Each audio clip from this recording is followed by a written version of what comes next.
So you want to start your journey as an international student in the UK. Hold on before you pack your bags. There are some crucial things you need to do before you come into the UK. In this video, I'm going to cover accommodation hacks, money matters, how to get a job, visa tips, and that's one document you don't want to miss at the customs. Please watch this video to the end. Share it with your friends that are about to come into the UK to study because it's going to help them. My name is Cynthia. I am your checklist queen. Just grab your notebook, hit the like button, and let's get you UK ready. The first on my list is to learn how to drive. If you know how to drive and you bring your international driving license, you can drive in the UK for up to 12 months. Learning how to drive can save you from so much stress. Remember that there are jobs that require you to drive. If you want to get a job immediately you arrive in the UK. And guess what? To learn how to drive here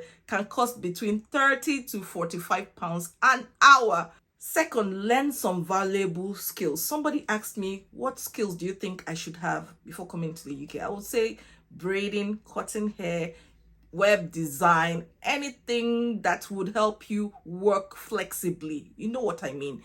Then have that skill. You can use this skill to take care of yourself. It means you don't have to pay for such services because sometimes it can be so expensive for students to braid their hair or cut their hair. Third on my list is to get your EVisa. You can apply for an EVisa with your passport. I have a detailed video. I'll just put the link here. Go through the steps. It's very clear and simple to do. You can get your share code and immediately you come into the UK. You can actually start applying for jobs with your share code. Most employers will ask you for your share code. Fourth is to secure accommodation close to your university. Now, this is where I introduce you to Amber. This is a platform that will help you get affordable accommodation, bills inclusive, close to your university. You can't beat the prices on this particular platform. This is how easy it is to use their website. So under the search bar, put in Birmingham. Let's just say we are looking for an accommodation close to Birmingham. Click on England, United Kingdom, and voila.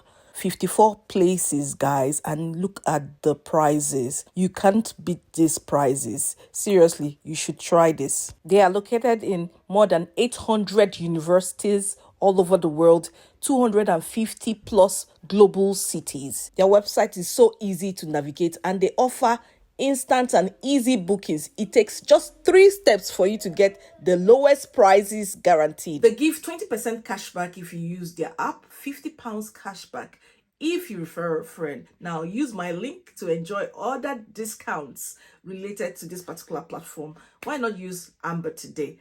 I will leave the link in the description as well as in the comments. Next is to shop for warm clothing. The UK is cold, yes. In summer, it's just a few days that's warm, but most times it's cold. So if you want to survive the walk from the airport to your hostel or your accommodation, then get some warm clothing before you come into the UK. Sixth on my list is to secure a school for your kids. Now, if you're coming into the UK with your kids because you applied for a master's in research, then you need that school to be close to your school or maybe close to your accommodation. Check the rating of your school. That's what they call Ofsted rating. Don't go for any school. Go for a school that you know that, yeah, the rating is quite high and it will give you peace of mind. Seventh on my list is to save as much money as possible. Your journey in the UK will be as stress-free as possible if you have enough money. That is why you need to pay your school fees ahead of time, at least 70%. That's my opinion. Some people feel that 50% is enough, but I feel that at least 70% will give you some peace of mind. Saving money is one thing. Make sure you convert your money into pounds before you come in if you can. And also note that there are some restrictions on some cards. That's the maximum you can withdraw every day, especially if you want to pay your complete fees when you arrive into the UK. So have that in mind, how much cash you can bring in, how much you can actually budget every month as expenses, how much you're going to earn if you're going to work, because most times students earn minimum wage and you cannot work for more than 20 hours a week. Before you come into the UK, join the home country society of your university. Go to Facebook. Maybe if you're a Nigerian, you can just check Nigerian Society of the people in your university. That is where they share valuable information, where to live, where not to live. You would make friends before you arrive the UK. So why not join your home country association today? Next, check your email and your spam as often as possible. What happened to me was that the university gave me a scholarship and it went directly to my spam, that's junk email. I didn't check it. Seriously, I applied for this scholarship and I thought I was not going to get it. But they also put a time limit, like 2 weeks. If I don't respond in 2 weeks, they would give that scholarship to another person. Do you know what? I was like 4 weeks late and I was very fortunate that they didn't give the scholarship to another person. I want to encourage you to check your spam, check your email.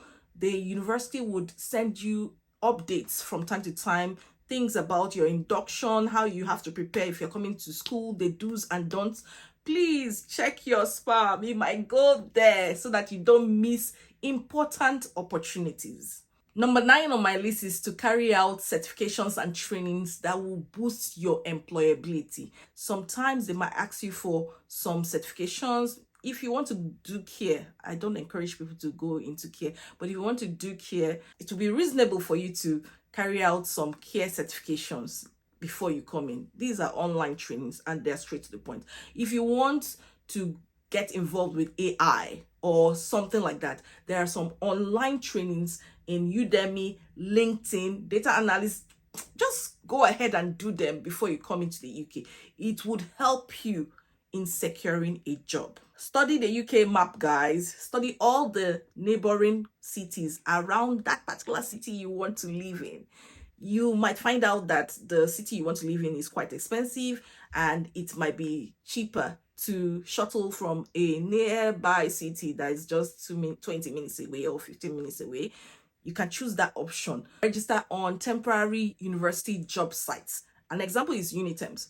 Some of them might allow you to register before you come into the UK. Some would say you have to come into the UK first before you register. That's fine. Just find out what is the name of your temporary university job sites and you can ask them what are the requirements to complete your registration.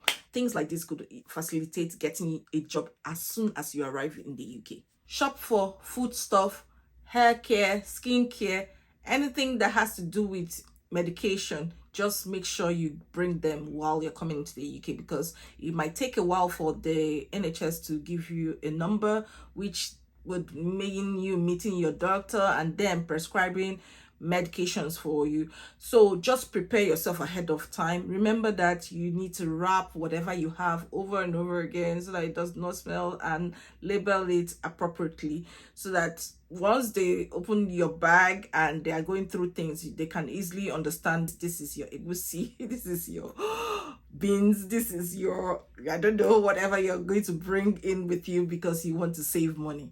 Have mobile data and enough money in your bank. If your flight gets cancelled, I pray it doesn't happen to you. You can easily rebook.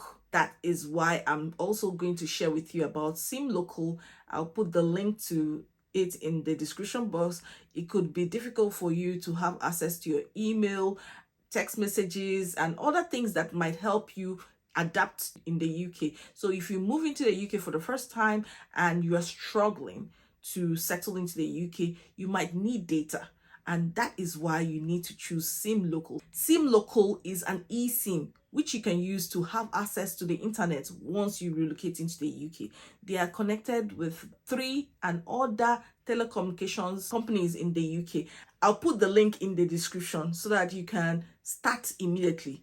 And their prices are quite affordable, guys. Why not choose Sim Local? Next on my list is police report. Make sure you have it before you come into the UK because there are some jobs that are sensitive jobs that you have to work with vulnerable people. They would ask you for a police report. And since you've not lived in the UK for up to 12 months, you need that report to come from your home country. So it's advisable for you to have that when you're coming into the UK. Pack your luggages according to the airline specifications. There might be some airlines that would accept 22. Make sure you remove some of those contrabands that they don't want you to have. And your hand luggage, make sure you have all the important documents you need in your hand luggage. I'm talking about your passport, school admission letter, of course your ticket, your laptops, your phones, all those core things. In case your luggage gets missing, the one you checked into the airport gets missing, you want to have that hand luggage with you. We no longer use BRP cards, so it means that you need your EVisa. In fact, you might also get the prove your immigration status, which shows the share code that you need to pass through customs or any airline. I'm going to show you a step-by-step process on how you can get your share code to prove your immigration status.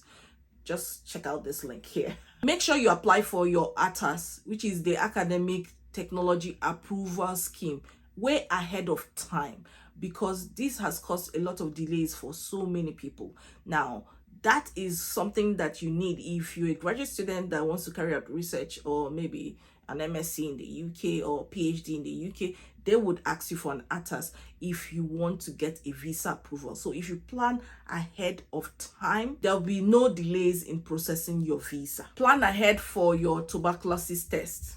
Very important. There are specific centers where you can carry out that test. You can't do it anywhere.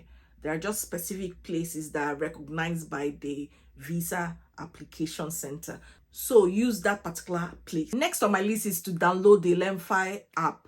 It will help you if you want to transfer money to someone back in your home country, or someone in your home country wants to send you some money.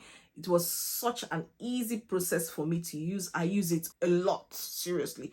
And let me tell you something, is the best decision I've made. I don't need to call somebody that is a stranger and send the person money and then the person sends me back in pounds. I've heard of so many people being duped. The rates on Lenfi are very good when I compare them with other apps. Why not choose Lenfi today? The link will be in the description for you to use my code. Something that many people are not aware of is that if your passport is less than 6 months, they might not approve your visa application. So it's very important for you to renew your passport ahead of time. If you notice your passport is about to expire, just do so as soon as possible. It will save you from so much hassle and stress. Next is to prepare job documents. You need to submit job applications. Now, I'm talking about CVs, cover letters, personal statements, supporting information, anything like that. You need to prepare ahead of time. And if you know somebody that is going to be your referee, the place where you worked previously before you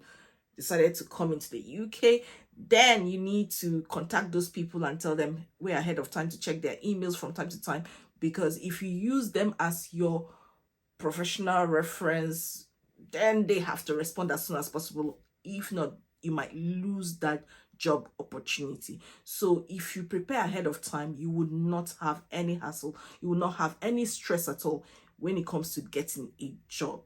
And also remember that most organizations want your referee to use their organization email. That is the email, company email, when they are responding to them. Prepare for some things like this. Get updated on immigration news. The UK changes their laws from time to time, so you need to be updated on the changes in immigration rules. And that is why you need to subscribe to my channel, because I share information. I don't just share what I see, I show you where I got it from. That is one mistake people make. They take advice from people online. Do not take advice from anybody online. If you get that news, the first thing you're going to do is to check the government website to see exactly what the government says and interpret it for yourself. And that's what I do on this channel. I show you exactly where I got it from so that you can read it for yourself and you prepare for any changes that the government will make with regards to graduate visa or skilled worker visa. By the way, if you want to know the list of occupations you can switch into if you want to switch from a student visa to a skilled worker visa after you complete your studies, then I'll put the link to this video here. You can see the list of all of them, from the skilled worker visa list to the temporary shortage list and the immigration salary list. You need to plan ahead of time if you know you want to switch. Guys, your document backup. You need to back up all your documents. I'm talking about all your certificates and transcripts. Make sure you scan all of them and save them on your email. Yes, I said it. Save on your email so that you can pull it out from time to time when you need them. Sometimes a fire could happen, things could go wrong, and everything will be burnt. The only evidence you have is what you have in your email. Next on my list is to watch UK programs to understand the accent. The accent you might be used to might be the American English. Let me tell you something. The British English is quite different. You might struggle a little to understand what they're saying. And if you're going to Scotland or some other part like Wales, it could be a bit different. And the only way you can prepare yourself is by listening and practicing and learning so that you don't fall behind, guys. I'm just saying, watch UK TV programs, game shows, quiz. All these things will help you get used to how they pronounce words and help you gain a better understanding of the people, the culture, the traditions of the land. And finally, the list of documents I feel you should hold in your hands when you're crossing the customs, when you're passing through the borders. These are the list of documents you need. Now, I'm sharing this because I feel if you have these in your hand luggage, you will not have any stress at all. Remember to respond in confidence because they will ask you questions. Do you know where you're going to? Do you have an accommodation? What is the name of your school? What course are you coming in to study? Why did you choose this school? What do you want to achieve? You know, they might ask you a lot of questions and you need to respond to all these questions in confidence, guys. I'm just saying congratulations. Share this video with any of your friends out there who might be worried and thinking of what do I need to bring? What do I need to do before I come into the UK? Share this video with all your family and friends. Anybody who is dreaming of the abroad life, they want to come into the UK to study, share this video with them because it prepares them ahead of time. And if you want to know the things you need to do as soon as you arrive the UK so that the first week of stay in the UK is smooth and as stress-free as possible, watch this video here. I'll see you in my next video. Bye-bye.